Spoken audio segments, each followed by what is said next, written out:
এই মাসের 12 তারিখ রোজ বৃহস্পতিবার 300 আসনে ত্রয়োদশ জাতীয় সংসদ সাধারণ নির্বাচন এবং একই সাথে জুলাই জাতীয় সনদ সংবিধান সংস্কার বাস্তবায়ন আদেশ 2025-এর উপর গণভোট অনুষ্ঠিত হবে।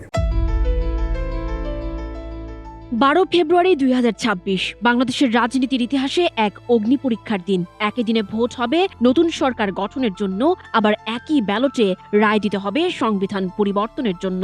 কিন্তু প্রশ্ন হলো, একটিমাত্র হ্যাঁ বা না কি নির্ধারণ করতে পারবে দেশের ভবিষ্যৎ, নাকি জুলাই সনদ ও এই গণভোট ত্রয়োদশ নির্বাচনকে ঠেলে দিচ্ছে এক গভীর বিশ্বাসযোগ্যতার সংকটে। 2025 সালের 13 নভেম্বর অন্তর্বর্তী সরকার এক ঐতিহাসিক আদেশ জারি করে। বলা হয়, পরবর্তী সংসদ নির্বাচনের সাথেই হবে জুলাই জাতীয় সনদ বাস্তবায়নের গণভোট। কিন্তু এই সনদে আছে কি? প্রধান 4টি সংস্কার প্রস্তাব, তত্ত্বাবধায়ক সরকার ও সাংবিধানিক প্রতিষ্ঠানগুলোর পুনর্গঠন, 100 সদস্যের একটি উচ্চকক্ষ বা আপার হাউস গঠন, পরবর্তী সরকারকে সংস্কার বাস্তবায়নে বাধ্য করা, রাজনৈতিক দলগুলোর মাধ্যমে ভবিষ্যতে আরও সংস্কার অব্যাহত রাখা।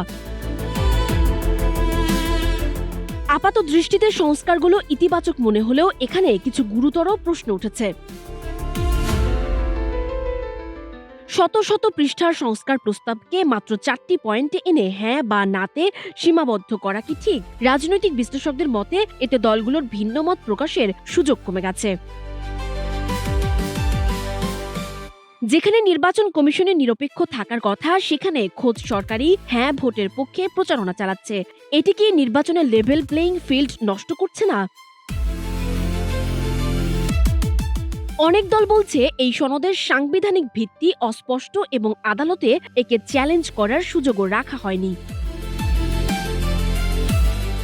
এবারে নির্বাচনের সবচেয়ে বড় পরিবর্তন আওয়ামী লীগের অনুপস্থিতি। নিবন্ধন স্থগিত থাকায় তারা মাঠের বাইরে, ফলে তৈরি হয়েছে এক বিশাল রাজনৈতিক শূন্যতা।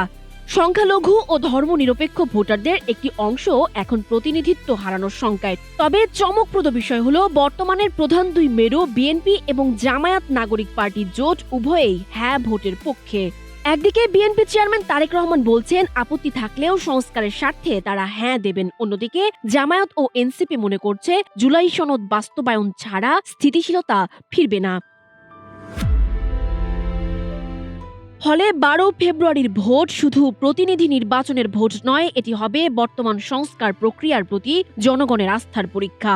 হ্যাঁ জয়ী হলে নতুন সংসদকে একই সাথে সংবিধান সংস্কার পরিষদ হিসেবে কাজ করতে হবে, আর যদি না জয়ী হয় তবে পুরো সংস্কার প্রক্রিয়া পড়ে যাবে অনিশ্চয়তার মুখে। নির্বাচনটি কতটা গ্রহণযোগ্য হবে তা নির্ভর করবে ফলাফল পরবর্তী রাজনৈতিক আচরণের ওপর। বাংলাদেশ কি পারবে এই সংকটের পাহাড় ডিঙিয়ে এক নতুন গণতান্ত্রিক ভোরে পৌঁছাতে? সানজিদা আফরিন, সোনিয়া, নাগরিক, প্রতিদিন।